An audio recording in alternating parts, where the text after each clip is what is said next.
You. Hey everyone, thanks everyone for watching. And if you're watching now, if you're watching after the event, LinkedIn, YouTube, Facebook, Twitch, wherever you're consuming it, thank you so much. Today, I wanted to chat about being the CEO of your life. And Paola Granati, thank you so much for joining me. We met probably, I'd say, a year or so ago. Just, and correct me if I'm wrong, just as you were moving from an amazing corporate HR career, and you decided to change things up and take charge of your career, so to speak. Yeah, absolutely. And to become CEO of my life. And CEO of your life. and I'm still learning along the way what that means, how complicated it is, and but at the same time, how I think it's probably the biggest challenge, my biggest professional challenge, that after 25 years of corporate HR, multinational companies, Fortune 500 companies, amazing assignments, but yet now I think I'm ready for the biggest challenge yet, which is the next 25 years of my professional career. The next 25. The next 25 is like, how do you transform, how do you position yourself, and how do you offer your skills and expertise in areas that to me make a difference and that to me are important. So it's a bit like doing an HR work for the world. The big mission, like redefining the world of work, redefining employment, and kind of helping people navigate through that. These very challenging times is a little bit overused word, but it is definitely times that are not gonna, it's not gonna get any better, let's put it this way. So it's going to continue to require a lot of flexibility, adaptability, but also I think what I really like about the CEO concept is you want to build your career, you want to be successful, you want to put your assets to work in a way that they create value not only for you but hopefully for the society at large. So anyway, it's true. It was a year ago. And a lot of people want to do it, but it's tough, right? Like emotionally, it's hard to leave the perceived safety of employment. Super. and do what you've done. Is it a year on? Is it what you expected it to be like? I think it is even better. Right. I mean, I think the first also because last year it was pandemic year, wasn't it? Like the 2020, the year of the pandemic, not the year of the cat, right? The year of the pandemic. And so that threw off certain plans and certain ideas I had. Initially, it was about creating a business, creating a company, focusing on creativity and how to help people kind of unleash their creative potential. Doesn't mean to become artists all of a sudden, but it does mean to, look at your life and your professional skill sets in a different and a creative way. But then, lo and behold, of course, the famous Sonata C19, COVID-19 hit us all. And there I decided to create this podcast, The World of Work, which was really meant to help those individuals who lost their jobs or could not afford a coach or outplacement, and sort of said, I want to be like a frontline worker, if that makes sense, without, I mean, although I come from the healthcare and the life science, but I'm not, of course, an expert in that. So I'm like, how can I contribute? How can I help? How can I put a voice out there and bring my HR experience to those who may need it? And that's how it started, kind of playfully. These 6-7 episodes, got together with my network of HR colleagues, said, guys, we got to help. We got to do what we can to help those individuals who are transitioning. And from there, bit by bit, Lewis, it's like, in the meantime, I think I've lost track of what I initially wanted to do. But it has helped me get more and more comfortable in realizing that I'm not the only one who's seeing dramatic changes when it comes to the world of work. And of course, this pandemic has accelerated that process. Yeah. And so my intention now is to really put my experience to work, to help those individuals who want to transform their careers, want to transform their lives, or rather want to take control of it, right? Because like some people may not want to. They want to continue and they want to grow up that corporate ladder. Fantastic. You still have to know how that works. You still have to know how to position yourself, your skills, and how the mechanics work. You have to know it. Otherwise, it's a little bit like trial and error, and that takes time, right? I mean, why do trial and error when you can kind of learn from others who've tried and errored? It's true. But you know, when you, I don't know about you, but it feels like when you're growing up, so you're at school, if you decide to go to university or training, whichever route you take, it's a bit laid out for you. Like certainly, you know, like the education piece, you kind of, you know what's next. You're going into year 2, year 3, year 4, year 5, and then suddenly, you know, you enter the world of work, and it's just an amazing amount of different paths you can take. If you do join a company, they're providing training, and it's almost, things are just, you don't have to think about it. But so a lot of people now, it's, you know, we talk about taking charge of your career, or being as a friend says, an employeepreneur. So being the CEO of your business, and you can be a CEO of your business whether you're employed or not, but taking ownership, and people find it difficult to do that. It's a hard transition. Right. It is, and it's absolutely normal. I think that's the other thing. Like, let's not be too harsh on ourselves as well. I think there's so much emphasis now on how to be perfect, how to be the best, how to always be, you know, the how syndrome is, you know, the 5 tips to success, to stardom, to, you know, how easy it is. Well, you know what, let's relax for a second, because it is a major shift in the way we see things. And it's a major shift in our minds too, because that paradigm that you were talking about, you know, of between life and death, you have these other milestones that have already been laid out for us in the past. Definitely, I'm a Generation X, so I grew up with that mentality, right? You study and then you get a job, you know, from pool of studies to pot of jobs, I call it, and then vertical careers, and then the company is going to take care of you. And it's true, as an HR professional, I still fundamentally believe people are the most important assets that we have. However,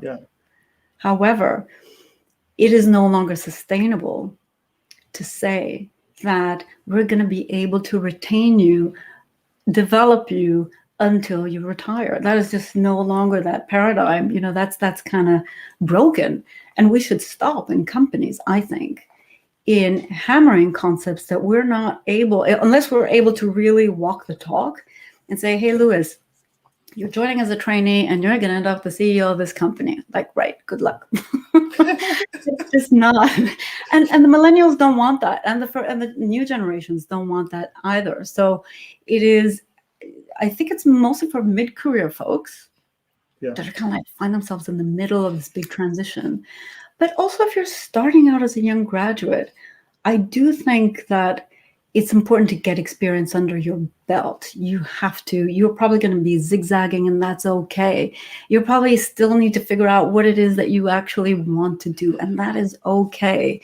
You know, but have a North Star in mind. At least have a sense of vision. That's what CEOs do, right? Even before you become a CEO, at least have a sense of purpose of saying, you know, this is what I think I can contribute to the world and to the challenges we have. But absolutely, it is really, really difficult. But you know what? Even the ones who are used to that paradigm, the Generation X or the baby boomers, they will retire one day.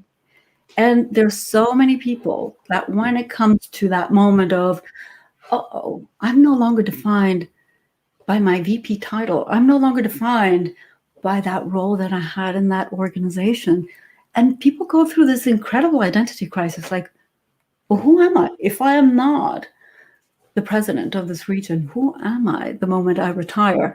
So it is really important, I think, as challenging as it may be, but to take ownership and take the responsibility, because it's a beautiful thing, by the way. I mean, this life that we have is a beautiful thing if we know how to put it to work, not only for us, but really for the world around us. So anyway, I'm babbling 100%. Away, Lewis. No, it's true. But I'm really passionate about this because I find it interesting because from my perspective, you said people at the kind of middle of their careers towards the end are used to this, almost these stages in life.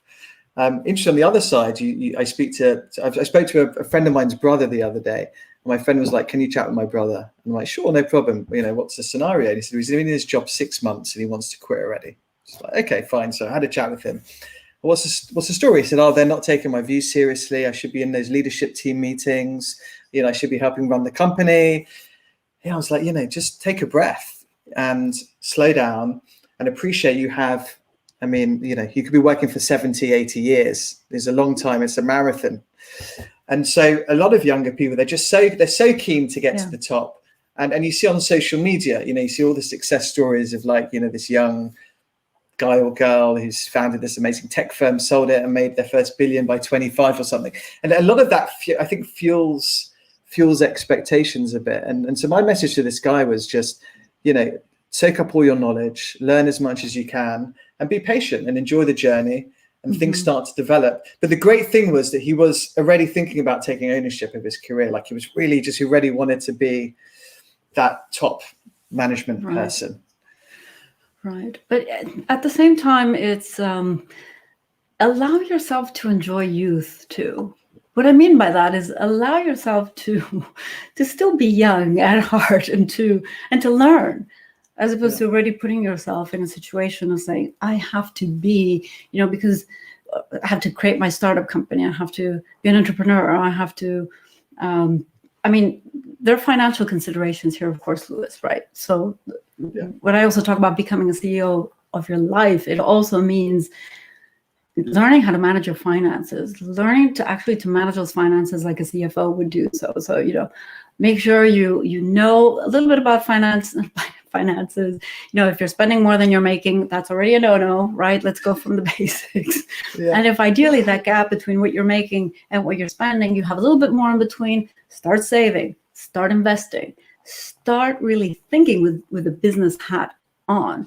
Because the moment you start thinking with a business hat on, even if you are 25, 26, 27, actually it's going to be much easier for you when you will be in leadership roles, because you will have experimented on yourself, what it means to manage budgets, what it means to have a vision, what it means to gear resources and rally people around your vision, your story, and who you are as an individual and as a leader. And the other thing I also want to say is it's interesting how this path, and I know many young people who do prefer to go to startups or smaller companies as opposed to corporations. There comes a point, though, I've noticed that they do look for some structure at some stage, because this figuring things out as you go, it can be very tiring. It can be very exhausting. So I still think there's a huge value in going into companies and corporations that can really provide you that sense of that structure that people, in my opinion, can benefit from, because you learn a lot in organizations. You learn about politics as well in organizations. You learn about power games in organizations. You learn how to work in teams in organizations, and you learn how to work in, why not even if multinational, you have exposure to so many different cultures and ways of thinking. And that's just going to open up a whole new world. So the moment you do decide maybe to take the jump or to want to take leadership positions, you will have had a good baggage, right, of experience that makes you feel more confident, because confidence comes from competence. So how do you build that competence? That's the question. That's true. For people to think. That's true. No, you're right, because you can be entrepreneurial and take charge of your career and be in a large organization. Absolutely.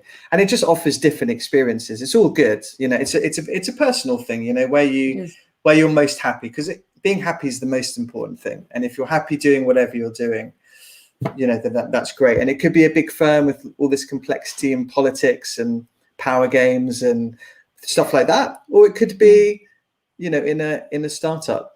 May I say, though, please, the startups, you have similar human dynamics.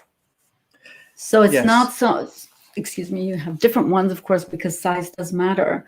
But I think it's really dangerous to think that, as humans, we are not political. That as humans, we will not be in politics. Even comes in family situations where you're constantly negotiating. By the way, I don't know, with your husband, with your wife, you say, okay, where are we going to go even on vacation? Say somebody wants to go to the mountain, the other one to the sea. The average is you go to the countryside. That's not going to work. So what I mean is, the context within which we operate, whether it's a startup, whether it's a not-for-profit. I know many not-for-profit organizations that are actually managed in a horrendous way. And when there are leadership styles that are really unacceptable, in my view, in this 21st century, right? So I think we need to be just a little bit mindful in using generalizations of, the big bad corporations and the. But but also with the big corporations or small. I mean, say with big ones, and they talk about culture, and there's always an overriding culture, but most people's experience are governed by who they work with most closely. And even if you're in a huge corporate, you're in a team, you're in a, absolutely, there's a smaller world that you operate in, and there's always a group of people that you interact with most closely. So absolutely. You still, so you still have those good experiences, for sure. But I think maybe to sum up what we're saying, it's, rather than a job for 35, 40 years in a large corporate, I think people have to get comfortable with the uncomfortable scenario of you might be there 2.5 to 3 years, right? You might move on. You might find you've been made redundant because there's a pandemic or financial crisis or whatever is going on. And so people need to be comfortable with having worked or having to work in different companies and taking charge of their own learning and development, and it not just being laid out on a plate for the next 35, 40 years. Absolutely. Because look at the alternatives, right? If you look at the alternatives of not taking that ownership, you're always going to find yourself running behind the curve, or you're going to feel like you're always running behind something or holding on to something, because that holding on depends on somebody else. And I'm still amazed. I mean, during my 7 years in the healthcare business, this is no new news. This is no surprise. I mean, I've changed companies 6 times. 6 or 5 times. No, I don't remember, but 5 times. And that was due to mergers and acquisitions. So, and I've had to make people redundant as well in these huge transformation projects. And I'm always amazed that, notwithstanding the fact that, you're either merging, you're either divesting, or you're starting up an organization. So you will be having some efficiencies, as they're called, or redundancies, and you're constantly going to be redesigning your organization. And yet, when it comes to that moment, right, of that difficult conversation, people are still nonetheless shocked. And my point here is, and I found that very revealing, and in terms of how much we operate in our brains in the sense of, nah, it's not going to happen to me, or no, let me be comfortable. Someone's going to take care of me, or because I've managed my network up so well, the CEO is going to take care of me. But you know what? Even that CEO is gone. And so if you base yourself only and exclusively in that inner circle of people that that you think and you hope are going to take care of your career, I think that is putting your life, your happiness, into other people's hands. And to me, the other thing that I think can help people really reflect on this is when in companies we say, we are the greatest assets in an organization. Well, we have to believe that ourselves first and foremost, because if we see ourselves as the greatest assets, then we would be taking greater control of our lives. So again, I encourage people to look at the alternatives. If you want to, go with the flow, just be ready. One day that flow is going to break. Yeah. No, you're right. On the relationships, though, I think it's super valuable to build really great relationships with people, of course, right? Internally, externally. But I think you have to appreciate that, not just for the benefit of the firm that you're in right now and for your progression and longevity there, but these people move. Everyone moves. I think the average job tenure is like 2.5 to 3 years now, or something like that. And so, think of it as, personal relationships for your career.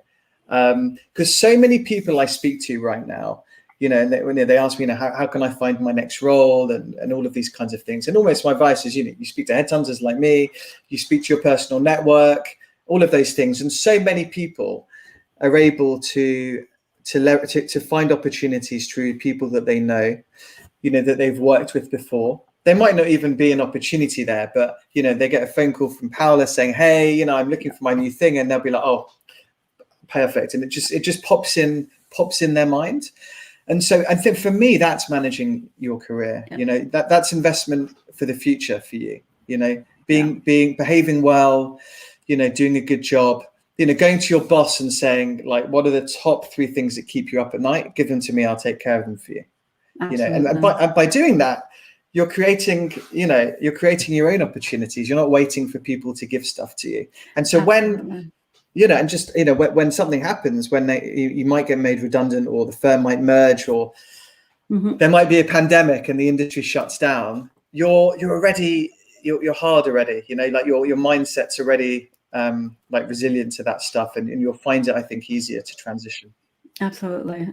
I think it's always we talk about transition for a reason, and when people go to outplacement, or they go through a whole psychological and emotional journey. So let's not, I think that's important to keep in mind, and to respect and to honor, by the way, the time that it may take an individual, because you're moving away from your colleagues and perhaps from an environment that you enjoyed, hopefully, and stuff like that. So that does play a toll. But I think it's, to what you were saying before, it's kind of embracing this different mind shift of, like, for example, in my case, to me now, whereas before I was really focused on corporate cultures and, our colleagues, and it is important. I still believe in that. Of course I do. At the same time, to me, in this new life, my next 25 years, I see everybody as a colleague. I had a chat the other day. I was also a guest speaker in a biotech company, talking with HR leaders that some of them I really don't know. I had no clue who they were. But it's like, hey, we're community. We are. I really see that I have broken those walls, if that makes sense. Yes. Of the corporate identity, startup identity. It doesn't really matter. But if we start seeing one another as colleagues, with affinities, of course, you're not going to be a colleague with it, but where you have those affinities, it's unbelievable. The just the sense of support, help, and learning from one another. The collective now has replaced the individual. And that is like, I think this is extraordinary. I think this is fantastic news, even for companies. It's like, let's move away from these individual talents, 9 boxes, performance reviews. Okay, that's important up to a certain extent, because it's no longer the individual as such that's going to make a difference. I cannot make any difference on my own if I just sit around here and kind of it's a team game. It is. It's collective. It's community. Yeah, I want to just stick this comment on, because I think this sums up so nicely, I think, what people need to start to develop. Your comment, first you need to believe yourself that you are the best asset. And for me, it really gets to crux of a lot of the conversations I have with people. People struggle to recognize and communicate their worth, especially if you're in a company and you want the paycheck and the bonus, and you're like, you're scared about losing the job and all of those things. And I think this is so key to almost everything that we're speaking about. When you can recognize and know your talent, I mean, it's a big weight off your mind. You know your worth. So. Know your worth. Know your talents. Work with your talents. Work with it. Don't kind of say, oh, but I need to also be good at this. No, focus on what you naturally gravitate towards, what comes natural to you, and work it out. Like, go beyond and become the best you can be in whatever. Warren Buffett talks about defining your circle of competence, right? And some people confuse that. They say, okay, but this is not opening up too many options. Actually, if people really reflect, And I think this is also important, how to give people method on reflecting and how to give people maps of worlds that can really help them design. But if you reflect on your circle of competence, it's probably going to be like, Lewis, what would yours be? You know, it's probably pockets of them. 3-4 things that I'm, right? Yeah. Exactly. It's not so like, why is it then? Oh my God, how am I going to focus? It's not that difficult. But so why is it then that when people wander into their appraisal at the end of the year, the focus is on development areas? Shouldn't people be like just tripling down on their strengths right now? You know, what are the things you're great at? And then, you know, let's go down on those. I mean, there's a whole I think there's a whole psychological aspect to that too, in terms of, first of all, it's comfortable. I mean, as a leader, you're kind of saying, hey, Lewis, great job. Really like this, but how, you know, let's also look at what didn't go so well. Like, let's focus on that, how you could do that better. Now, my experience in performance reviews, at least my own, and when I would do it with my teams, but let's look at myself as an appraisee, every year would be the same. I already knew what were my weaknesses. And I'm like, dude, I get it. But yes. I am not going to waste my time and my energy and my happiness in doing and focusing on things that somebody else is going to do much better. So the question is, are my skills, my competencies relevant to make a difference in this role or in other roles or not? That is the question. The rest is cosmetics. Cosmetics that, unfortunately, though, impact a lot emotionally the people, right? Because they say, oh my God, I had another review with Lewis, and, you know, I was expecting a fantastic rating, and I kind of got a really bad one. And by the way, I still need to improve on this, that, and the other. And you're kind of like, you know, move on. Yeah. You got to find that comfort, that sweet spot, right? Because it's also another thing, by the way, of course, we learn most with our challenges. It's through hardships that we learn the most. So I'm not too sure about this happiness syndrome that we all got to be happy all the time. But I do think that if we look at challenges and hardships with that sense of curiosity and kind of say, I'm going to prove to myself that I can, then I think it's a huge learning for people. Oh, you're right. You just got to be comfortable that you will not always be happy. You're not always going to win. And that's just how it goes, right? You have to be comfortable going through all of the different ups and downs. I think the interesting point that you were mentioning, you know, on your strengths is, and linking it to the team aspect is, you know, if you find a firm or find a team that appreciates your strengths, there's other people in the team that are strong at the things that you're not.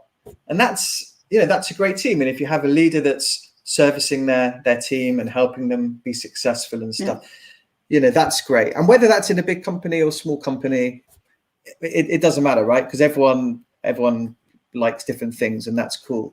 But I think I still go back, and right now you've really got to be, you know, comfortable with your strengths, recognize your worth, and that gives you the best. That's the thing you can control, right? Yeah. You can't control the stuff that you can't, the pandemics, the redundancies and stuff like that.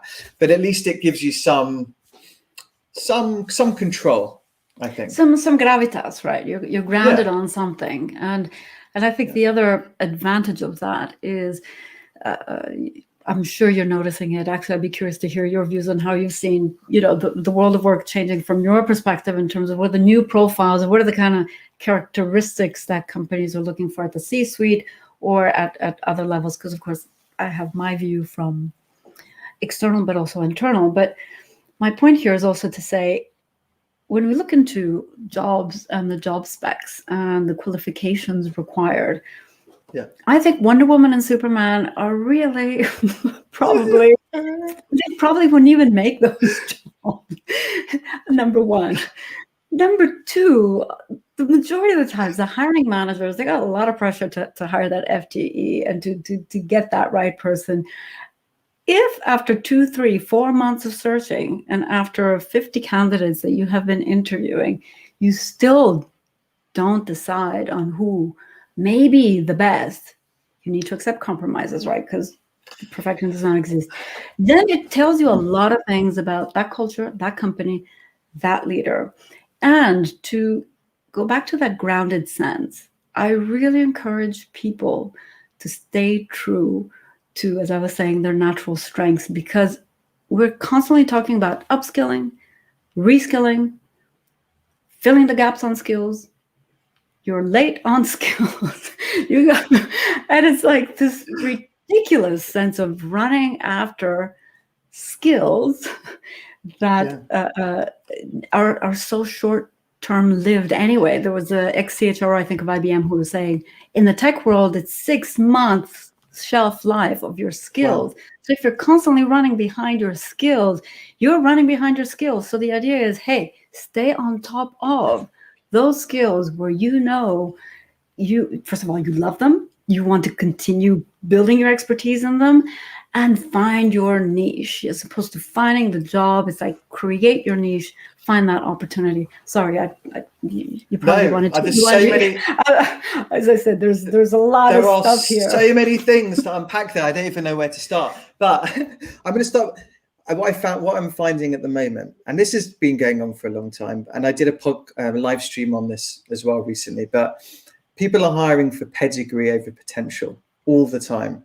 And driven by many things, but also, given what's going on right now, if you're a middle manager or whatever, right, being asked to hire someone, it's really tough to go hire someone who you think has great potential. But let's say you're in tech and you've got a candidate from Microsoft or Google or someone like that, but then you've got one from like a mid or small size tech startup that actually has the potential. Like you've identified whatever potential means for that role. It's so difficult to go hire that person, right? If they don't work out, their boss is going to be like, what was wrong with the one from Google? Absolutely. Well, so for me, it's, leadership, the board needs to give permission almost for all of their managers and hiring authorities to really identify like what is absolutely critical to deliver the role.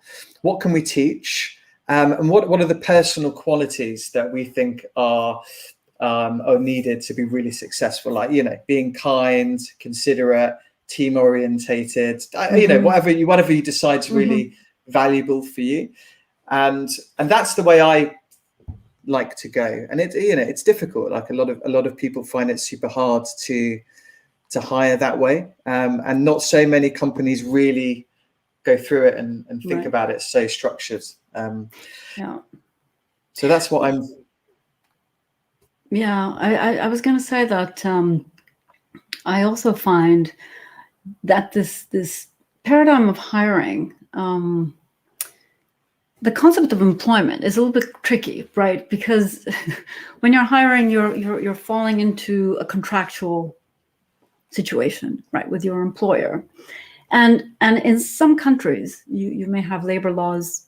You have in many countries actually very complex labor laws where there's that extra pressure on the hiring manager, because if you hire, let's say, the wrong hire, then it gets even more complicated to address the issue.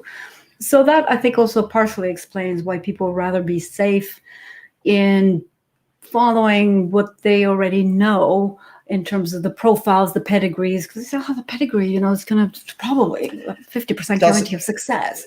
Doesn't mean they're going to be good at the job. But it doesn't mean they're going to be good at the job. And my other consideration is, which I always find really interesting, also when I've been headhunted sometimes, or when I was looking for candidates for senior jobs, you want to look for people who have that experience, but you know what? They don't want to redo that job. So you always need to find a little bit that, what's in it for me? What am I going to get out of this? How am I going to learn something new here, as opposed to plug and play? Because if I plug and play, I'm like, okay, maybe it's because I get an experience in a different sector, a different industry. Okay, kudos. I'm a CEO of my life. I am managing my assets. I understand how that's going to help my career. That makes sense. However, if your intention is to grow hierarchically in a ladder, you're not going to want to stay in the same job and just move from company A to company B. So there are lots of these other considerations as well when it comes to definitely. To hiring. I like to think of it as so if I'm the person, individual, it's like chapters in my career. Like, what's the story? And maybe I think about myself 2 years in the future.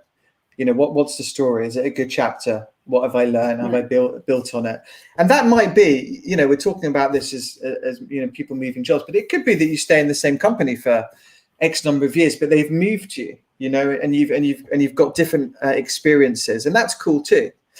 Or you might have moved to another company, and that's also fine. But I think if you're hiring, you've really got to think about what's in it for the candidate, because there's competition for great people. Whether you like it or not, I mean, there is competition for great people, and you've always got to think about what's in it for the candidate and how can you craft your story, the company story, and does it match?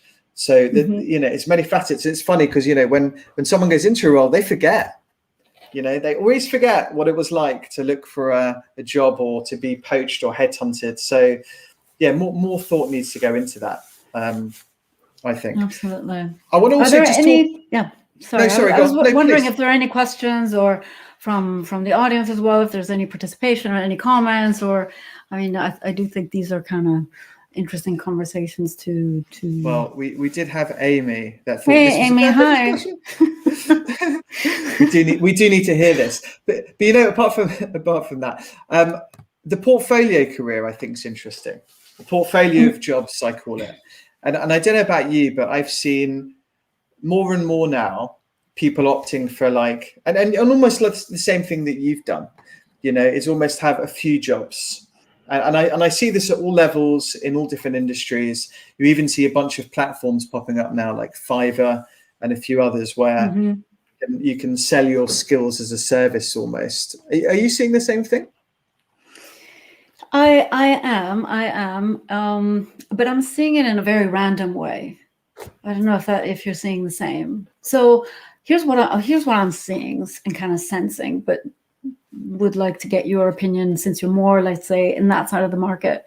I'm sensing a bit of a panic mode in people when they're looking for a job. It's like I apply here. It reminds me, you may see a couple of guitars here in the background. Because I do music. It reminds me of me if I were to send my songs, my music, left, right, and center from Warner Music to Universal Studios to you name it,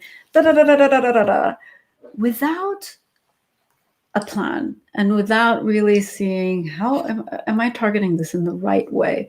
And am I the best candidate, quote unquote, for this job? Is it even worth it? So the zigzagging, up to a certain extent, it's good because you got to learn through the process. Don't get me wrong, but I am sensing that this skill offering seems to be playing down on the economies.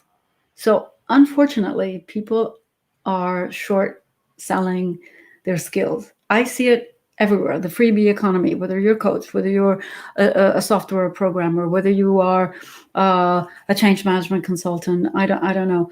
There is this ridiculous sense, in my opinion, that because you've decided to go gigging, quote unquote, or to kind of play different portfolios, that you're going to be playing down on your price. And even if the cost equation is not as high as it used to be because of the platforms that we have, so the cost production of a service or a product is not as high as it used to be, you need to look at the value that you're giving, the value you're providing. And the risk I see about the zigzagging and portfolioing without a clear design in your mind is that we're going to be putting down the value of what we're offering to the lowest denominator, and that's not the point, because I think if we talk about, just to finish the concept of the CEO and your assets, a CEO would never think that way.